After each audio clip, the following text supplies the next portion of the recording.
Nunca pensé que mi hija me humillaría así delante de todos. Era su cumpleaños. Estaba de pie en su sala decorada, con la copa en alto y una sonrisa pintada. De verdad, dijo, mirándome fijamente, el mejor regalo sería que dejaras de ser una carga y desaparecieras de mi vida. Alguien tosió. Otra mujer dio un sorbo a su mimosa y apartó la mirada.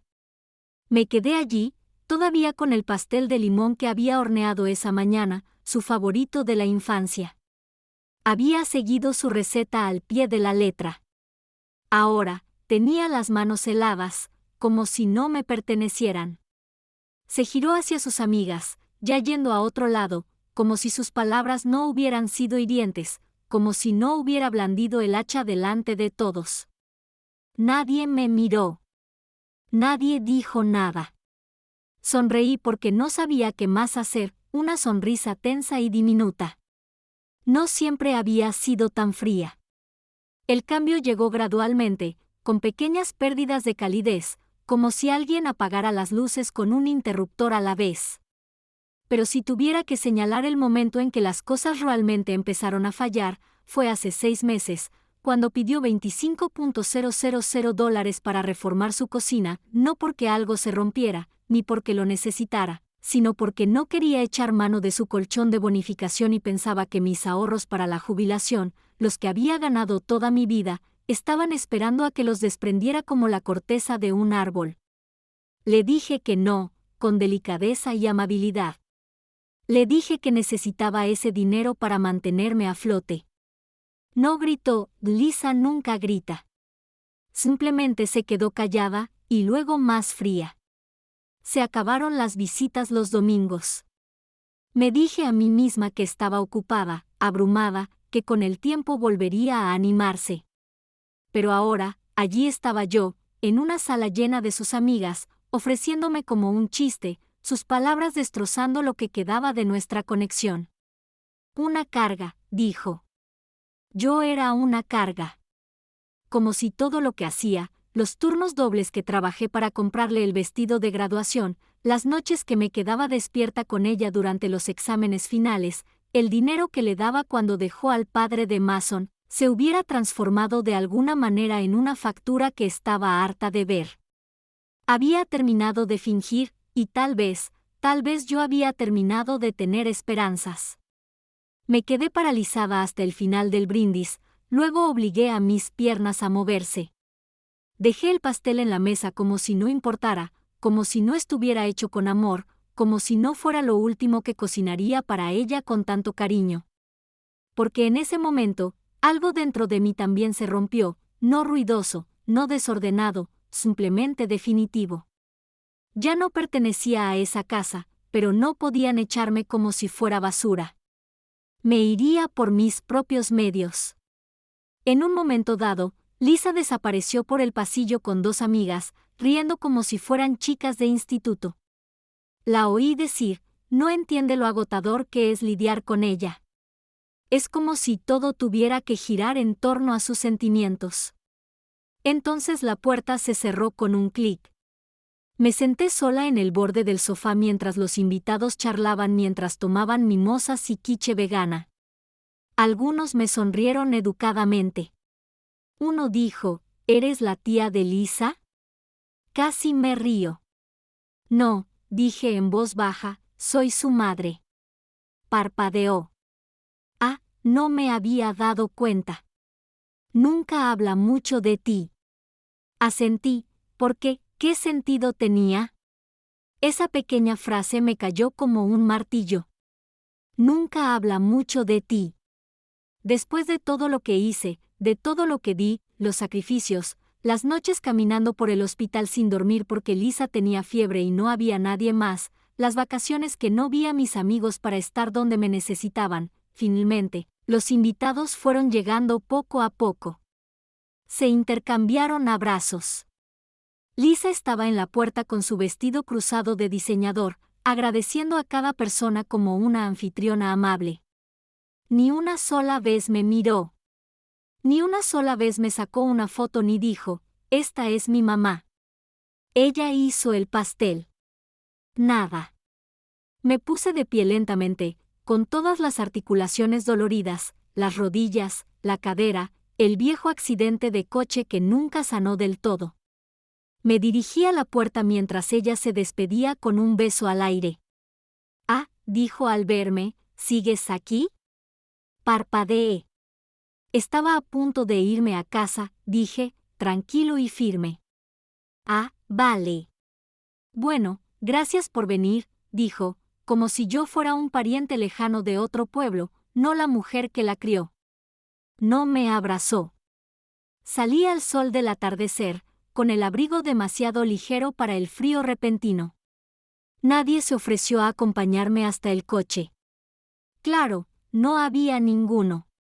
Había caminado hasta allí, 2,5 kilómetros, porque Lisa dijo que su entrada estaba llena y que lo entendería. Lo entendí. Ahora lo entendía todo. Y en mi interior, una decisión silenciosa se estaba gestando, de esas que se arraigan profundamente donde la rabia y el dolor se encuentran y se dan la mano. Esa noche no pude dormir. El silencio de mi casa me oprimía, denso y pesado, como lana húmeda contra el pecho, de esos que te hacen sentir como si te observaran los fantasmas de tus propios errores. Me senté a la mesa de la cocina con una taza de té tibio, la única taza desportillada que siempre uso. No encendí la luz del techo, solo la lamparita debajo del armario, que proyectaba un suave amarillo sobre el viejo mantel que no había cambiado en semanas. Algo dentro de mí quería remontarme a alguna versión del pasado que aún tuviera sentido. Así que saqué el viejo álbum de fotos del armario, el verde, encuadernado en cuero, con el lomo roto y los bordes deshilachados por años de uso excesivo, el que juré digitalizar algún día, pero nunca me animé. Primera página, Lisa, de 4 años, sin 2 dientes delanteros, sonriendo con mermelada de fresa en la barbilla. Me toma de la mano en el zoológico, con el mono que le eligió su padre. Mi pelo era más oscuro entonces, mi cuerpo más fuerte. Flip. Lisa en mi regazo, a los 7 años, justo después del funeral de su padre. Tenía los ojos hinchados de tanto llorar, su manita agarrando mi manga como si fuera a flotar si me soltaba. Recuerdo ese día. No podía llorar delante de ella. Esperé a que se durmiera y luego irrumpí en la lavandería, ahogando los sollozos en un montón de toallas limpias. Estábamos solos, solo nosotros dos. Y le prometí, susurrándole en el pelo mientras dormía, que nunca dejaría que le volviera a pasar nada malo. ¡Qué sorpresa! Noche de graduación. Está radiante, abrazando a su cita. Pero recuerdo el momento anterior a esa foto. Estaba molesta porque sus zapatos no combinaban con su vestido y pensó que se veía tonta. Volví a entrar, saqué unos míos, plateados, 2 tallas más grandes, y dije, bueno, entonces supongo que yo también me veré tonta, y seremos una pareja. Cerré el libro con cuidado. Me temblaban las manos, no por la edad ni el dolor, sino por el peso de lo que finalmente tenía que admitir. Ella no me ama, no de verdad, no de una manera que me honre, me incluya o me respete. Ama lo que le doy, lo que he construido, lo que puede tomar. Eso no es amor, eso es consumo. Me senté en silencio, con el té frío hace tiempo, y respiré a pesar del dolor en el pecho. Ya no era tristeza, era reconocimiento. La niña de esas fotos, ya no está. Y la mujer que ocupa su lugar. Pronto aprenderá que puedo ser vieja, pero no estoy ciega. El ático no se había abierto en meses, quizá un año. Pero algo me carcomía a la mañana siguiente, una punzada aguda e inquieta en el estómago que no me dejaba estar quieta. No dejaba de pensar en aquella frase que Lisa dijo durante su brindis de cumpleaños, si desaparecieras de mi vida, como si ya estuviera a medio camino de desaparecer, y en cómo me había pasado por alto después, como si fuera un abrigo al que ya no quería aferrarse. Así que subí las escaleras, no a llorar, ni a deprimirme. Busqué lo único que aún controlaba, mis papeles, mi nombre, mi futuro. El aire era viciado y seco allí arriba, de esos que te picaban la garganta. Tiré del cordón de la bombilla y la luz parpadeó, como si también despertara de algo. Había cajas en los estantes, los viejos archivos de Cliff, la carpeta con sus papeles del ejército aún sellada, una caja con la etiqueta «Hipoteca pagada 2006», escrita de mi puño y letra. Y luego, cerca de la esquina, testamento y seguro. Lo alcancé con cuidado. Tenía los dedos entumecidos, las rodillas me desagradaban estar agachada, pero lo conseguí. Me senté con las piernas cruzadas sobre la vieja alfombra que había puesto años atrás para aislarme. Todavía olía a cedro. Abrí la carpeta y repasé las páginas. Mi testamento, el que redacté tras la muerte de Cliff. El nombre de Lisa estaba allí, como apoderada médica y beneficiaria de la casa. Lo había escrito así para facilitar las cosas. Eso es lo que dice la gente, ¿no? Simplemente hay que simplificarlo para la familia. Pero escondida entre el testamento y los formularios del seguro había una carta que no recordaba haber dejado allí. Tenía mi nombre, matasellada por el banco hacía 6 semanas. La abrí, y el frío del ático ya no se debía a la temperatura. Confirmación del cambio de domicilio de la cuenta que terminaba en 492. ¿Qué?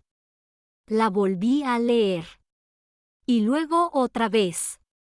Nueva dirección postal principal, 312 Toll Pine Circle. Esa era la dirección de Lisa, su apartamento al otro lado de la ciudad. No la había solicitado.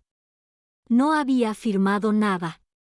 Mis manos empezaron a temblar, no de debilidad, sino de furia.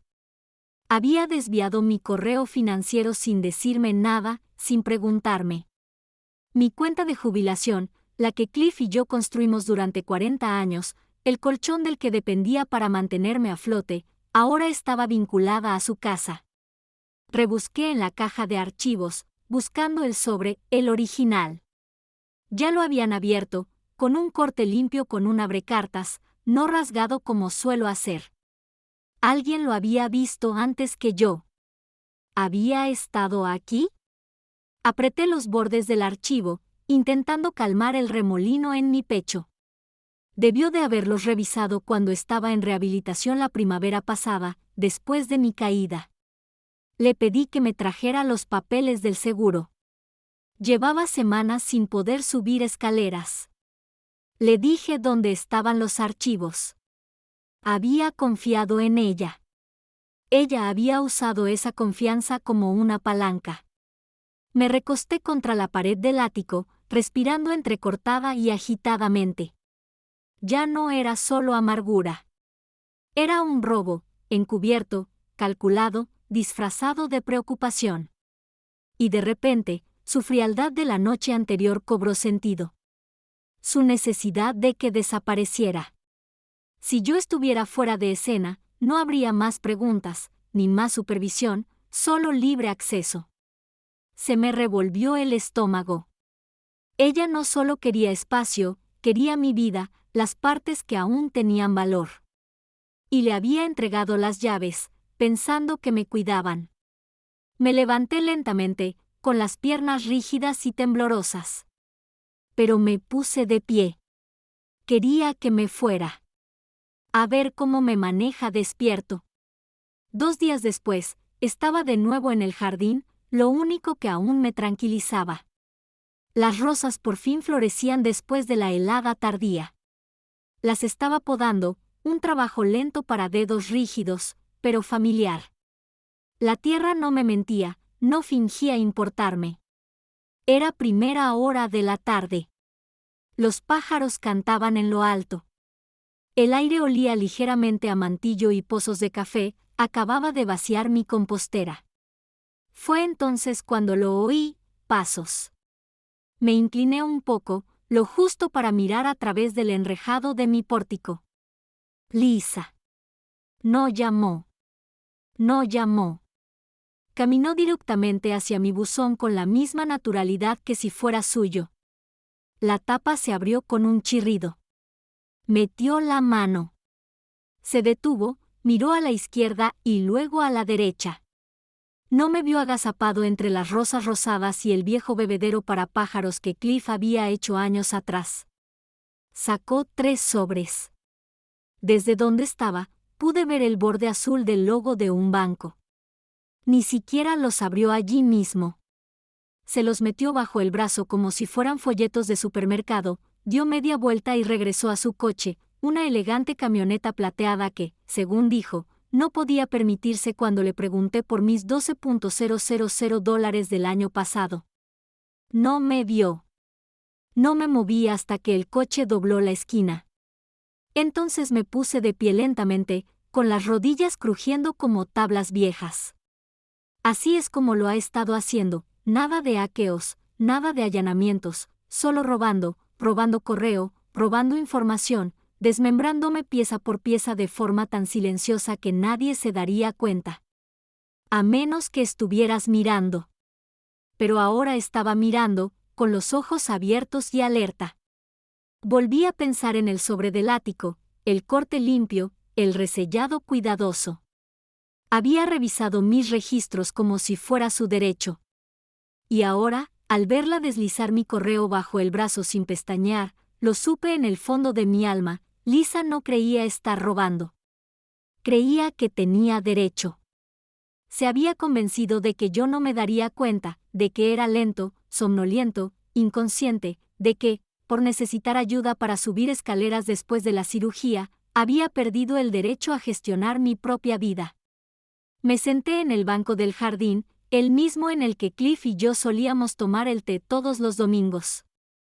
Los pájaros revoloteaban en el comedero de arriba. La luz se filtraba entre los árboles, y todo parecía demasiado blando para la rabia que crecía en mi interior, no solo porque mentía, sino porque lo había dejado pasar tanto tiempo. Le había cedido el acceso a mi cuenta cuando dijo que quería simplificar las cosas. Dejé que recogiera mis recetas. Le di mi información bancaria. Todavía recuerdo aquella tarde, sentada en el sofá mientras ella decía, «Mamá, no deberías preocuparte por todo esto. Déjame ayudarte», y le creí. Esa noche no dormí. Me senté a la mesa del comedor en camisón y bata, la casa tan silenciosa que podía oír el tic-tac del viejo reloj de pared del pasillo, el que Cliff compró en un mercadillo, convencido de que podía arreglar la campana. Nunca lo hizo. Antes odiaba ese sonido. Esta noche, me sentí acompañado. Saqué un bloc de notas amarillo, de los que usaba para anotar las listas de la compra, y escribí con letra lenta y temblorosa, paso 1, llamar al banco, porque necesitaba respuestas con mi propia voz, de mi propia boca, no más actualizaciones de segunda mano, no más confiar en los correos de Lisa, sus contraseñas, su versión de lo más sencillo. Paso 2, revisar toda la actividad de sus cuentas, ahorros, jubilación, Medicare, servicios públicos, todo, porque si ha cogido el correo, si ha cambiado de dirección, si tiene acceso, ya no puedo dar nada por sentado. Paso 3, llamar a Ed. Hice una pausa después de escribirlo, me quedé mirando el nombre.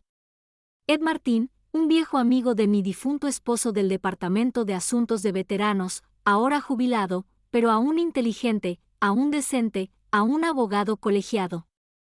No hemos hablado en un año, quizá más. Pero Ed siempre decía, Margaret, si alguna vez necesitas ayuda con algo legal, llámame. No me importa si es una disputa por una cerca o un contrato funerario. Bueno, Ed, ahora tengo algo más importante. Paso 4. Cambiar contraseñas, congelar crédito, solicitar extractos, solo correo postal. Subrayé, solo correo postal, 3 veces. Me temblaba un poco la mano, no sabía si por la ira o por la edad, pero seguí escribiendo. Paso 5. Buscar el título de propiedad. No quería, pero tenía que hacerlo, porque algo en la confianza de Lisa, en su sonrisa burlona al hablar de reducir mi vivienda, me había parecido demasiado atrevido, demasiado ensayado. Necesitaba saber si había ido más allá de lo que temía, porque si tocaba la escritura, si ponía mi casa a su nombre. Apreté el bolígrafo con tanta fuerza que dejé una huella en el mantel. Fue entonces cuando me di cuenta de que estaba llorando, no sollozando, no gimiendo, solo lágrimas silenciosas y constantes por mis mejillas mientras mi cuerpo se ponía al día con mi mente. Porque ahora era real, no solo sospecha, no solo una hija con mal carácter. Esto era un robo, una traición, el desmantelamiento de mi vida, un documento a la vez. Y yo la había ayudado a hacerlo. Eso fue lo peor.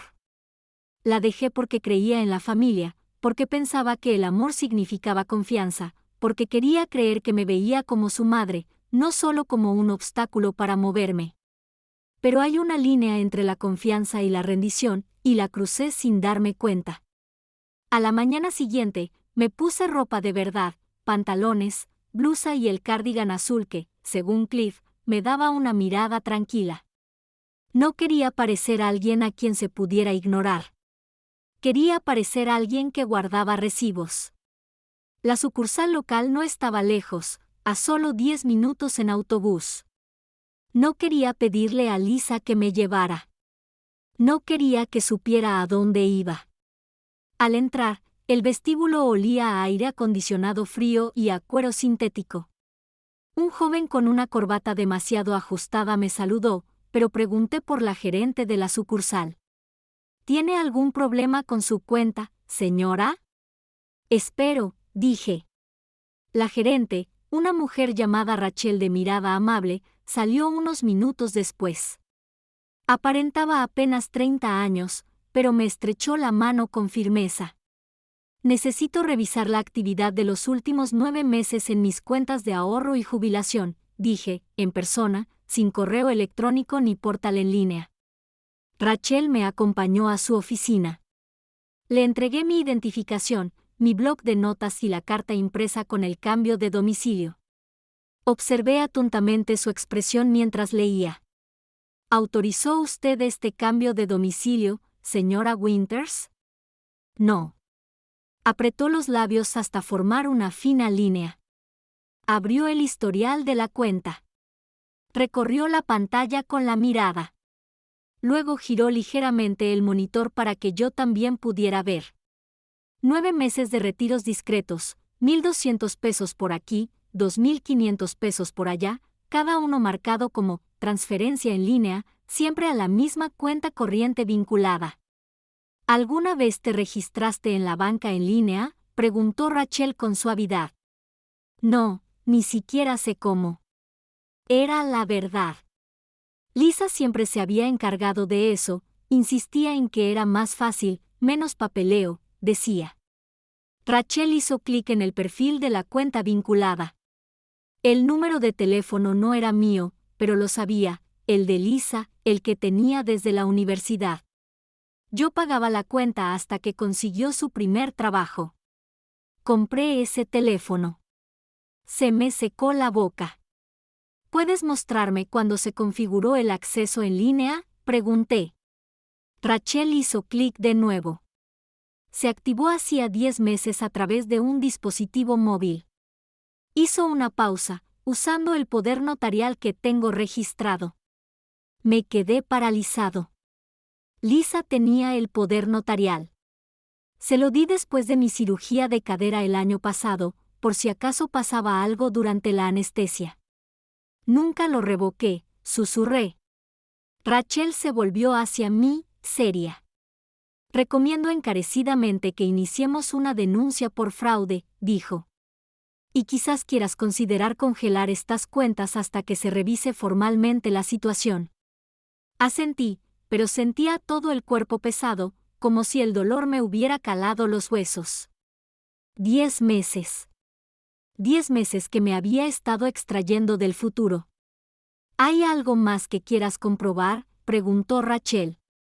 Sí, dije, el estado de la hipoteca de mi casa. Rachel escribió y parpadeó. Tu casa figuraba como residencia no principal en nuestro sistema, dijo lentamente. Y la dirección del título no coincide con la tuya actual. Me incliné. ¿Dónde dice que vivo? Dudó un momento, y luego me mostró la pantalla, 312 Toulpine Circle, el apartamento de Lisa. ¿Quiere presentar una disputa? Me quedé mirando el monitor. Lo que Lisa había hecho no era solo un exceso financiero. No era un pequeño préstamo. Estaba reescribiendo el papeleo de mi vida. Sí, dije, con voz firme. Lo sentía en la columna vertebral. Archivarlo todo. Rachel asintió. Necesitaremos algunos formularios e identificación. Puedo guiarte con todo. Salí del banco con una carpeta de 2,5 centímetros de grosor y una pasión que no había sentido en años. Ya no se trataba solo de dinero. Se trataba de identidad, de dignidad. Lisa quería borrarme. Había elegido a la mujer equivocada. No fui a casa a llorar. Fui a casa a escarbar. Ya era tarde cuando regresé, el sol dibujaba líneas nítidas en el suelo del pasillo. Me quité los zapatos, tiré el bolso a la silla y fui directo a la pequeña habitación que Cliff siempre llamaba mi nido, la oficina en casa, el lugar donde lo guardaba todo, facturas, cartas, el viejo ordenador de escritorio que nunca renovamos porque no me fiaba de la nube. La impresora seguía enchufada. También el archivador. Y si Lisa había sido tan atrevida como para manipular mi banco, tenía que ver hasta dónde llegaba su audacia. Empecé a buscar archivos, estados de cuenta del seguro, registros de impuestos, tasaciones de propiedades, cualquier cosa que llevara mi nombre. Y entonces lo vi, metido en una funda de plástico con unas viejas facturas del agua, un anuncio impreso. Encantadora casa de 2 habitaciones estilo artesano, disponible para alquiler inmediato. Era mi casa, mi dirección completa ahí mismo, una descripción que ella escribió claramente, encantadora casa vintage bien cuidada con electrodomésticos modernos. Propietaria de toda la vida, se mudó recientemente. Ideal para alojamiento corporativo a corto plazo. El dueño de toda la vida se había mudado recientemente. Me senté. En el reverso, había notas, términos de contrato de alquiler falsos, alquiler mensual de 2.800 pesos, depósito de 2.800 pesos, inquilino J. Re. El nombre me sonaba. Cliff tenía un compañero de pesca llamado James Re, que falleció hacía 4 años. Usaba a gente muerta. Había inventado contratos de alquiler. Y no era solo uno, encontré 2 más, todos impresos, todos firmados con garabatos falsos que apenas se parecían a mi firma. Uno incluso tenía mis iniciales en la esquina inferior. Me revolvió el estómago. Estaba usando mi casa, mi santuario de 40 años ya pagado, como apoyo para algún tipo de plan de ingresos, probablemente para mejorar su historial crediticio o, peor aún, para ese piso que había comprado, el que yo ayudé a financiar con un pequeño préstamo que nunca pagó. Pensé en su sonrisa burlona durante su brindis por mi cumpleaños, de verdad, el mejor regalo sería que desaparecieras. Y luego, 2 semanas después, está presentando documentos, fingiendo que ya los había hecho. Abrí el cajón de mi escritorio, saqué la calculadora y calculé los términos del contrato de arrendamiento que ella falsificó. Si los había presentado a un banco o a un agente, simuló tener inquilinos o ingresos falsos, no solo me estaba estafando a mí, sino a un prestamista. Esto ya no era solo una traición personal, sino un delito.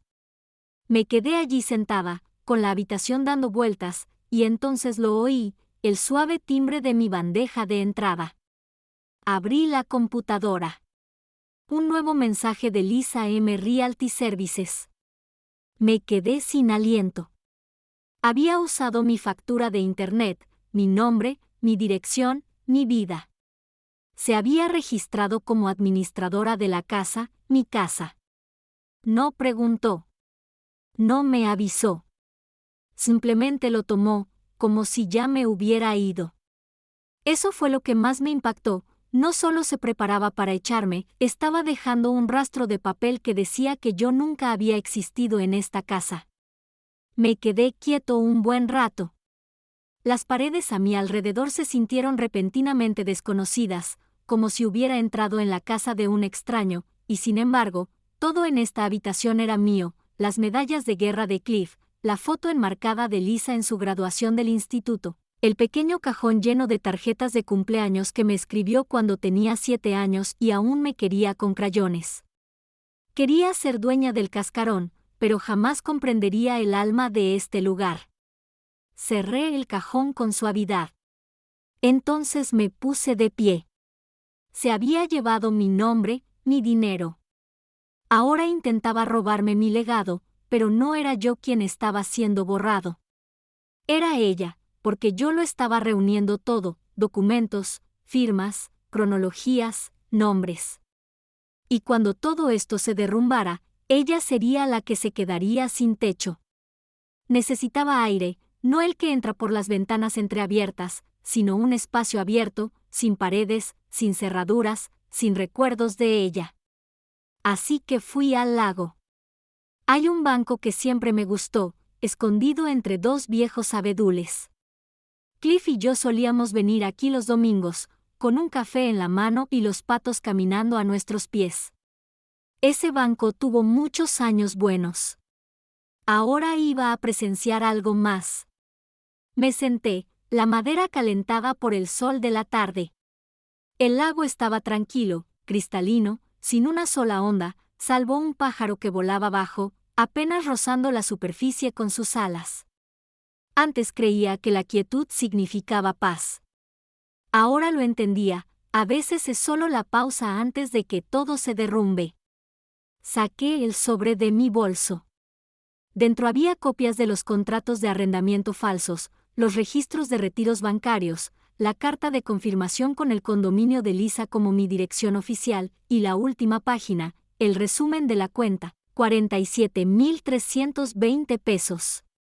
Eso fue lo que se llevó: 47,320 pesos, todo de mis ahorros, mi colchón de jubilación, mi red de seguridad, poco a poco durante 10 meses, siempre lo suficientemente pequeño como para no alarmar, a menos que estuvieras prestando atención. Contaba con que no le prestara atención. Pensaba que era demasiado viejo, demasiado cansado, demasiado confiado, y quizá lo era, pero ya no. Volví a doblar los papeles y los guardé en el sobre.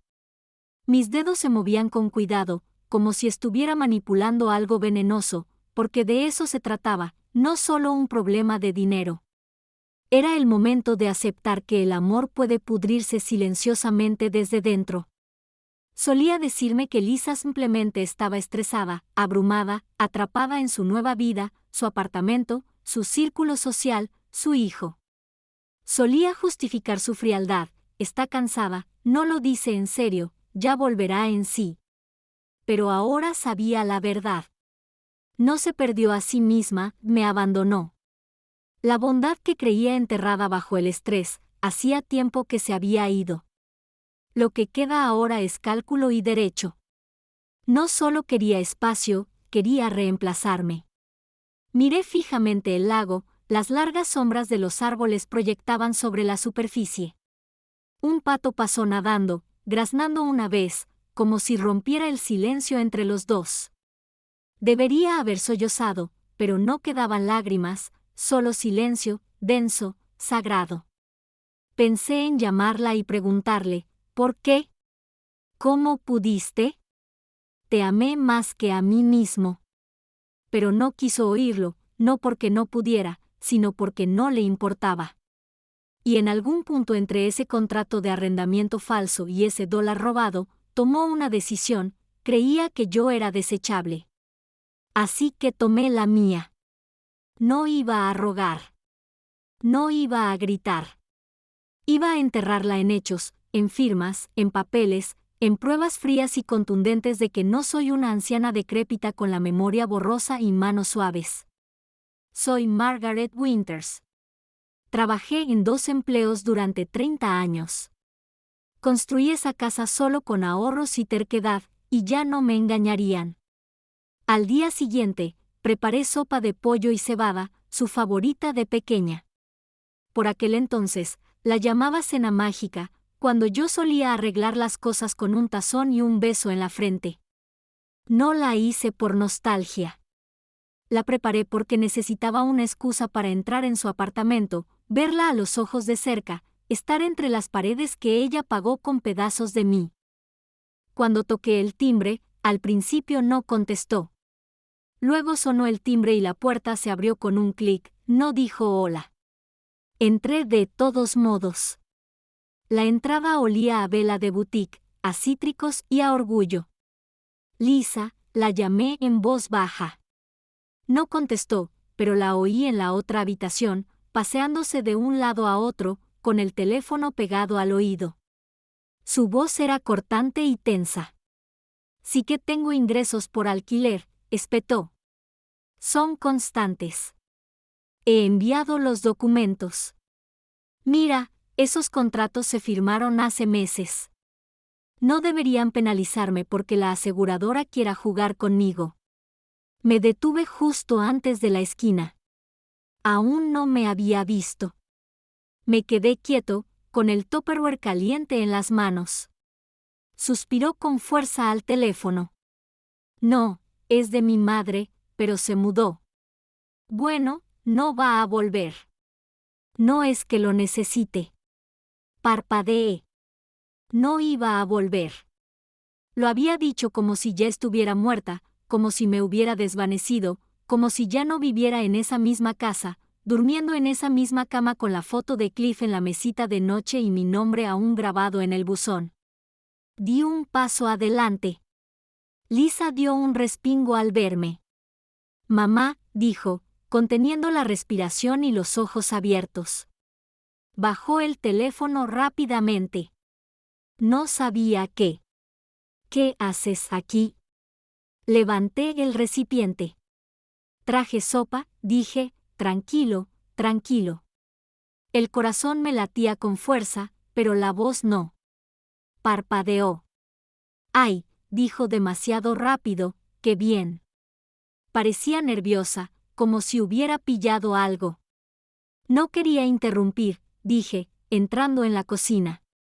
Parecías ocupado. Dejó el teléfono boca abajo sobre la encimera. No es nada, solo estoy lidiando con la hipoteca. No dio detalles, nunca los daba a menos que estuviera presumiendo. Dejé la sopa con cuidado. ¿Es tu prestamista el que llama? Dudó. Sí, solo intento cerrar una refinanciación. Es aburrido.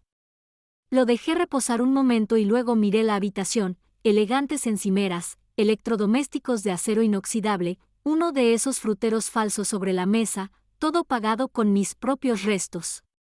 ¿Les dijiste que tenías inquilinos? Parpadeó rápidamente. ¿Qué? Lo oí, dije, mirándola fijamente a los ojos. Dijiste que los contratos se firmaron hace meses. Abrió la boca y luego la cerró. Sonreí, pero no con amabilidad. ¿Te refieres a los contratos de arrendamiento que falsificaste? Su rostro palideció. No sabes de lo que hablas. Me acerqué. Sí. Los he visto, impresos, firmados, archivados a tu nombre, usando mi propiedad. Mamá, no es. Usaste el nombre de un muerto. Se quedó sin aliento. Mantuve un tono firme y controlado, como solía hablarles a los pacientes antes de darles una mala noticia, mesurado, sin complejos. Fui al banco, continué. Sé lo de los retiros, el cambio de domicilio, las transferencias digitales vinculadas a tu teléfono. Le temblaron los labios. Mamá, por favor. No lo entiendes. Estaba intentando arreglar tu desastre. Apartó la mirada. Me usaste para financiar tu hipoteca, falsificaste ingresos, robaste ahorros, mentiste a los prestamistas. Su voz finalmente se quebró. Necesitaba ayuda. No, dije, tan tranquila como siempre, necesitabas dinero. Ayuda es lo que pides. Robaste es lo que hiciste.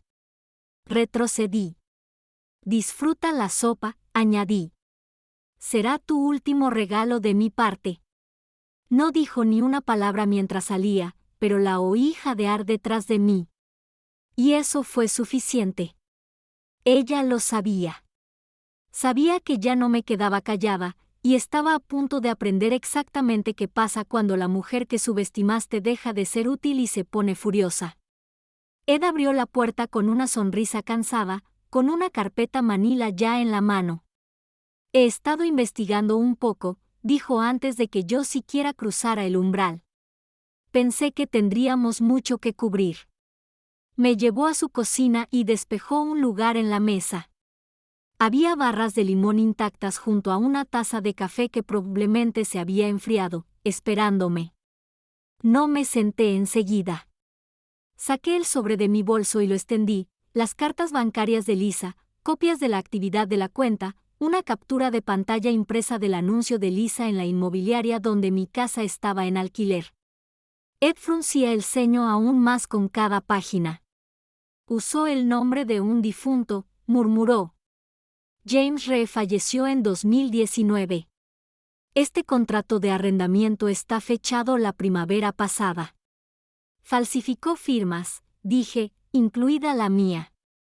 Asintió, apretando la mandíbula. Le dijo al banco que me había mudado, que me había ido. Me tembló la voz al oír eso, la única vez que lo hizo. Ed no levantó la vista. Ya se estaba poniendo las gafas de leer. A ver si adivino, dijo, todavía tiene poder notarial. Sí. ¿Lo revocaste? Todavía no. Me miró por encima de las gafas. Entonces ese es el primer paso. Pasó a las cartas del banco. Redireccionó el correo de la cuenta a su propia dirección. Eso es fraude postal. Si inició el acceso a la banca en línea usando ese poder notarial, podemos alegar abuso de autoridad, sobre todo con las retiradas digitales y el hecho de que el número de teléfono vinculado es suyo. Garabateó algunas notas. También se inscribió como fideicomisaria de un fideicomiso de bienes, dije en voz baja. Eso captó toda su atención. ¿Tienes un fideicomiso de bienes? No, pero ella creó uno. Encontré la documentación, toda falsificada. El fideicomiso la registra como fideicomisaria y afirma que le transferí la propiedad. Ed dejó escapar un suspiro, no era una maldición, ni una oración. Eso es un delito, Margaret. Asentí. Ya lo sabía. Falsificó un documento legal, dijo, hojeando las páginas de nuevo. Lo archivó y lo hizo pasar como legítimo a los prestamistas. Eso es fraude, fraude inmobiliario, quizá robo de identidad. Si podemos demostrar que firmó en tu nombre. Cerró la carpeta. Pensó que no me daría cuenta, dije. Ed soltó una risa breve y amarga. Pensó que morirías antes de ser inteligente. Me estremecí y asentí. Exactamente. Sirvió 2 tazas de café recién hecho y me acercó una. Revocamos el poder notarial, dijo de inmediato. Redactaré la revocación y la presentaré ante el condado y su agente. Luego congelaremos el título y presentaremos una objeción formal al fideicomiso que le impide usar la casa como garantía o venderla. ¿Qué pasa con el dinero que se llevó?, pregunté.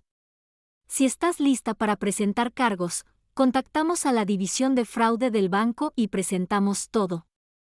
Congelarán las cuentas e iniciarán su propia investigación. Se inclinó hacia adelante con las manos juntas. Pero tienes que estar segura, Margaret. Una vez que esto empiece, no habrá vuelta atrás. Ella sabrá que fuiste a la guerra. Estoy segura, dije, y lo estaba. No solo quería mi dinero. Quería la verdad por escrito. Quería que Lisa se viera obligada a verse a sí misma, no como una hija, ni como una víctima del estrés, sino como lo que se había convertido, una ladrona con tacones caros, una mentirosa en mi cocina, Una mujer que arriesgó mi dignidad por un mejor tipo de interés. Pensó que nunca pelearía, dije. Ed sonrió levemente. Entonces, enseñémosle a ser diferente. Tomó un bolígrafo y firmé el primer documento que me devolvió la vida. No perdimos tiempo. La noche siguiente, Ed vino a mi casa, con un maletín en una mano y barras de limón en la otra, como si fuera una simple visita amistosa entre viejos amigos.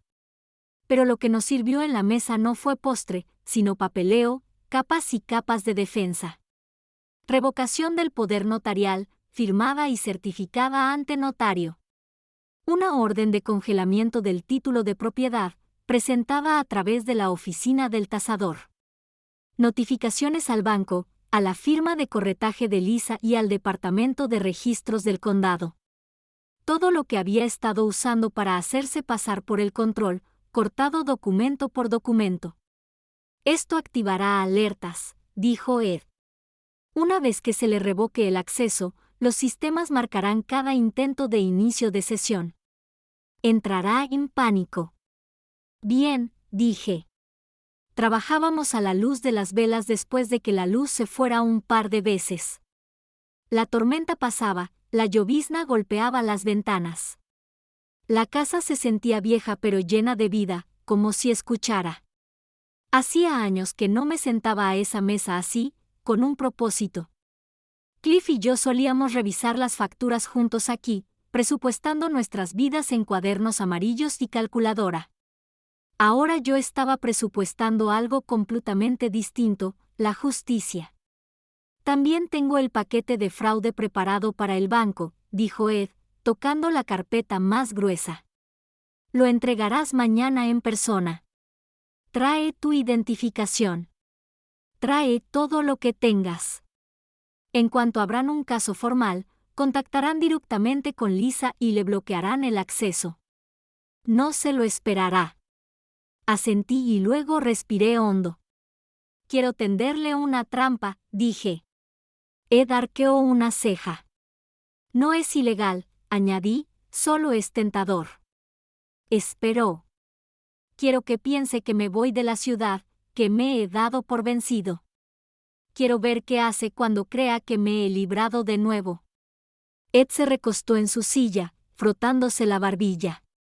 Eso funcionará. La gente como ella solo se atreve cuando cree que no estás mirando.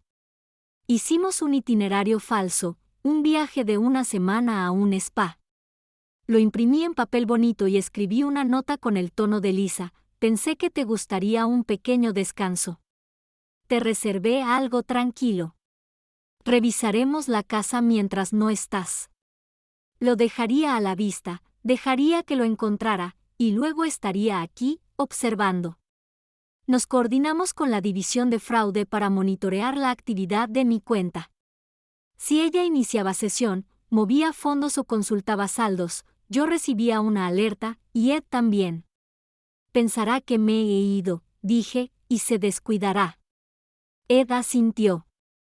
Era casi medianoche cuando terminamos. La lluvia había parado. La casa estaba tranquila de nuevo, segura por el momento. Acompañé a Ed hasta la puerta. Se enfadará, dije en voz baja. Cuando se dé cuenta de que se acabó, intentará culparte, dijo. Llora, acusa, hazte la víctima. Asentí. Ya había visto matices antes, los suspiros dramáticos, es que estoy bajo mucha presión, las largas pausas esperando a que me disculpara por acusarla de algo. Pero esta vez, no iba a ceder. No hago esto por despecho, dije. Lo sé, respondió Ed. Lo haces porque por fin recordaste lo que vales. Me dio una palmadita en el brazo y bajó las escaleras. La luz del porche parpadeó una vez y se quedó encendida.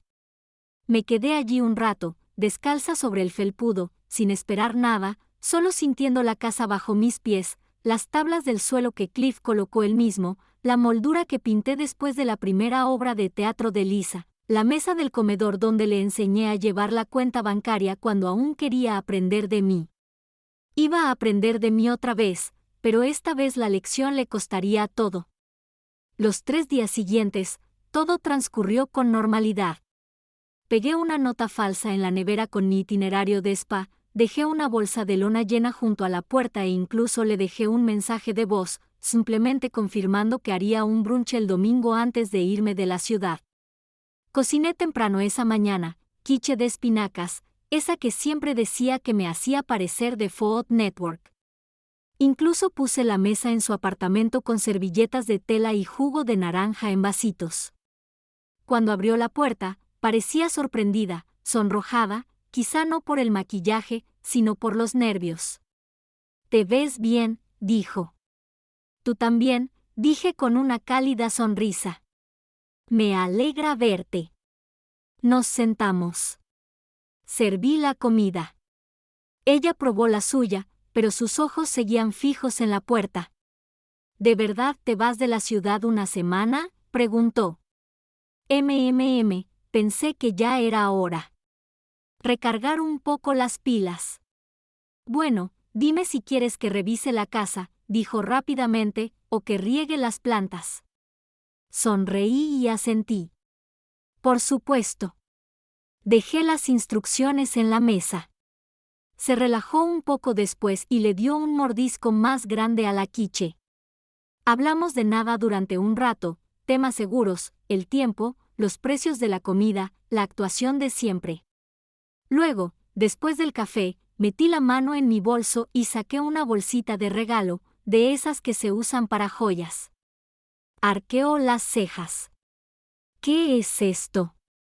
«Solo es una cosita para repasar», dije con suavidad. «No hay prisa. Podemos leerlo juntas».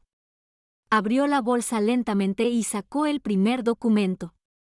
Su rostro cambió al instante. No eran joyas. Era una carta certificada revocando su poder notarial. Justo debajo, una orden de embargo notarial sobre el título de propiedad. Y debajo, la denuncia completa por fraude, impresa y etiquetada. «¿Qué es esto?», preguntó con la voz repentinamente cortante. Tomé un largo sorbo de café. «Es un nuevo capítulo», dije, «uno en el que ya no puedes mentir». Le temblaban las manos mientras hojeaba los documentos. «No puedes hacer esto», susurró. «Ya lo hice». «Actuaste a mis espaldas». «Actuaste a mis espaldas primero cuando cambiaste de domicilio, falsificaste contratos de arrendamiento y robaste $47,000 de mi cuenta». Abrió la boca, pero no emitió ningún sonido. Me incliné ligeramente hacia adelante. «¿Quieres ver las capturas de pantalla del banco? Rastrearon cada retiro, cada inicio de sesión desde tu teléfono». «Esto es una locura», dijo, alzando la voz. «No», dije con calma, «lo que es una locura es pensar que podrías robarme y no me daría cuenta. Lo que es una locura es falsificar documentos fiduciarios y esperar que siga haciendo pasteles de limón como si nada». Se puso de pie de repente. Necesitaba ayuda. «Necesitabas control», dije con voz pétrea. «Pero eso se acaba hoy». Me miró fijamente, y en ese instante, comprendió, no solo que la había atrapado, sino que era capaz de atraparla, que no era la madre blanda y dormida que creía poder guardar en el bolsillo como si fuera calderilla. Me puse de pie también, despacio y con paso firme. «Recibirás una llamada de la unidad de fraude esta semana. Y de tu prestamista hipotecario. Usaste mi casa para calificar para tu préstamo. Ya presenté la declaración jurada». «Me estás arruinando la vida», susurró. «No», dije, «lo hiciste tú solo». Y dicho esto, tomé mi bolso, me ajusté el broche y caminé hacia la puerta. No la cerré de golpe. No miré atrás. La función había terminado, y la verdad por fin había salido a la luz. Ella me siguió hasta la puerta. «Espera», dijo, «no puedes dejar esto tirado e irte así como así». Me giré lentamente, la miré de verdad. Las mejillas sonrojadas, la mandíbula temblorosa, el miedo tras la furia. Ah, ella lo sabía. Y eso la aterrorizaba más que nada. Deberías sentarte, dije en voz baja. Vas a tener que hacerlo. Se quedó paralizada, así que seguí adelante. La declaración jurada incluye pruebas del banco, capturas de pantalla de los retiros, el nombre de la cuenta digital vinculada a tu teléfono. Entreabrió los labios, pero no pronunció palabra. Sé que cambiaste mi dirección postal. Sé que anunciaste mi casa como alquilada. Sé lo de los contratos de alquiler falsos. James Rey estaba muerto, Lisa. ¿Pensabas que no recordaría quiénes eran los amigos de mi marido? Parpadeó con fuerza. Se le quebró la voz. No se suponía que llegara tan lejos. Entonces deberías haberte detenido antes de abrir mi buzón, espeté. Mi voz era aguda ahora, controlada pero aguda. Me había quitado la máscara. Cada vez que pensabas que dormía o que estaba demasiado confundida, te observaba, grababa, documentaba. Incluso te vi sacar el correo de mi jardín delantero mientras yo estaba en el jardín. Eso no es lo que crees. No, dije, levantando la mano. Ya no estás aquí para reescribir la historia. Esa parte ya está hecha. Se cruzó de brazos, intentando tranquilizarse. Solo, me entró el pánico. La situación se complicó, y pensé que estarías bien. ¿Pensabas que yo estaría bien mientras me sacabas $47,000 de mi jubilación? Ni siquiera usas ese dinero. No lo usaba, dije, porque pensé que podía confiar en ti. Apartó la mirada. Me acerqué. Querías que me fuera, dije en voz baja. Lo dijiste ahí mismo, en mi cumpleaños, delante de todos, el mejor regalo sería que desaparecieras. Bueno, te entendí. Se le llenaron los ojos de lágrimas. Mamá, estaba bromeando. ¿Era una tontería? No era broma, dije. Fue lo único sincero que has dicho en meses. Saqué el último sobre de mi bolso y se lo di. Lo miró como si fuera a quemarla. ¿Qué es esto? La declaración jurada de propiedad que presenté en la oficina de títulos de propiedad, dije. Te inscribiste como fideicomisario de un fideicomiso falso. Eso es fraude inmobiliario. Intentaste quitarme la escritura. Está todo documentado. Negó con la cabeza lentamente. No, no, no. Tendrás que explicárselo, dije, al banco, a tu prestamista hipotecario, a la unidad de fraude, quizá a un juez. Le temblaban las manos. No quise. Pero lo hiciste, dije, retrocediendo un paso. Y eso importa más. Durante un largo rato, nos quedamos allí en silencio. Nunca la había visto tan pequeña, no más joven, solo vacía, como alguien que por fin se ha visto en el espejo y no le gusta lo que le devuelve. No puedes presentar cargos, susurró. Eres mi madre. Puedo, dije. Aún no lo he decidido, pero... Lo perderé todo. Yo también, dije. Lo hiciste discretamente, $1, una firma, una mentira a la vez. Las lágrimas rodaban por sus mejillas. No me inmuté. Me extrañas ahora que dije que no, añadí, pero no me extrañabas cuando me usabas. No espero más contacto, dije. A menos que sea a través de un abogado, y ni se te ocurra poner un pie en mi propiedad.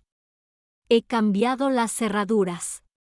Ya no eres bienvenido. Aún así, no dijo nada. Me giré hacia la puerta. Mamá, gritó débilmente detrás de mí. Me detuve. ¿Qué hago ahora? La miré de nuevo, la niña que crié, la mujer que no reconocí. Descubre quién eres, dije, sin robarme la información. Entonces me fui por última vez. 3 días después, llegó la carta del banco: acceso a la cuenta cancelado, activos congelados, investigación pendiente. El nombre de Lisa ya no figuraba en ninguna cuenta, ni legalmente, ni digitalmente, ni siquiera como beneficiario. Me senté a la mesa del comedor, sosteniendo el papel con manos firmes, la misma mesa donde ella solía sentarse a hacer sus tareas, la misma silla donde una vez me preguntó cómo funcionaba el crédito.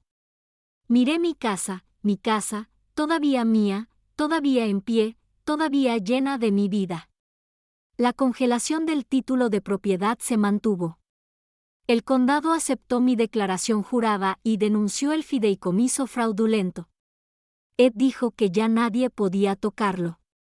Y Lisa se había quedado callada. Casi. Primero llegaron los mensajes de voz, con un tono suave y lastimero: mamá, lo siento. No quería que esto explotara así. Estaba desesperada. Por favor, llámame. Lo estoy sacando todo de contexto. No quería hacerte daño. Luego empezaron los mensajes. Lunes, me están quitando la hipoteca. Mamá, no entiendes lo que eso significa. Martes, podría perder el piso. Por favor, te lo ruego. Diles que fue un malentendido. Miércoles, ¿te importa lo que me pase? ¿Amazon? Eso último me hizo apretar la mandíbula. Siempre usaba Amazon como escudo, mi nieto, el que usaba cuando quería dinero, cuando quería perdón. No respondí porque ya no me dejaba engañar. Había pasado más de un año tratándome como un fantasma con chequera, vaciándome los ahorros, falsificando documentos, mintiéndome en la cara mientras sonreía tomando un café. Ahora sentía lo que significaba perder el acceso. Ed me mantuvo al tanto. La solicitud de hipoteca fue revocada formalmente. La investigación bancaria había pasado de ser una indagación a un caso activo. Su firma de corretaje la concedió una licencia sin sueldo, a la espera de la revisión de su licencia. La red se deshacía rápidamente y yo no sentía alegría. Me sentía estable, como la primera respiración después de contenerla demasiado tiempo. Encendí una vela esa noche, no por ella, sino por mí, por la chica que trabajó doble turno para comprarle a Lisa su primera mochila, por la mujer que firmó sola los formularios del hospital tras la muerte de Cliff, por la madre que se tragó la falta de respeto durante años pensando que el silencio significaba amor. Y por la mujer que era ahora, tranquila, lúcida y harta de ser utilizada. Mi casa volvió a sentirse más cálida. Cambié las cerraduras esa semana, llaves nuevas, un nuevo comienzo. Incluso mandé reprogramar el teclado para que Lisa no pudiera venir a marcar el código que le di una vez, por si acaso. No intentó venir. Todavía no. Pero los mensajes de voz seguían llegando: no soy una criminal. Lo estás arruinando todo. Eres mi madre. ¿Por qué me harías esto? Cada uno sonaba más pequeño.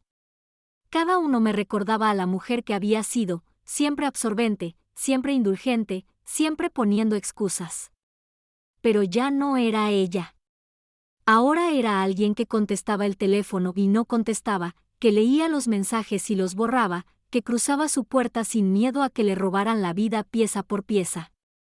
Ed dijo que tenía la opción de presentar cargos.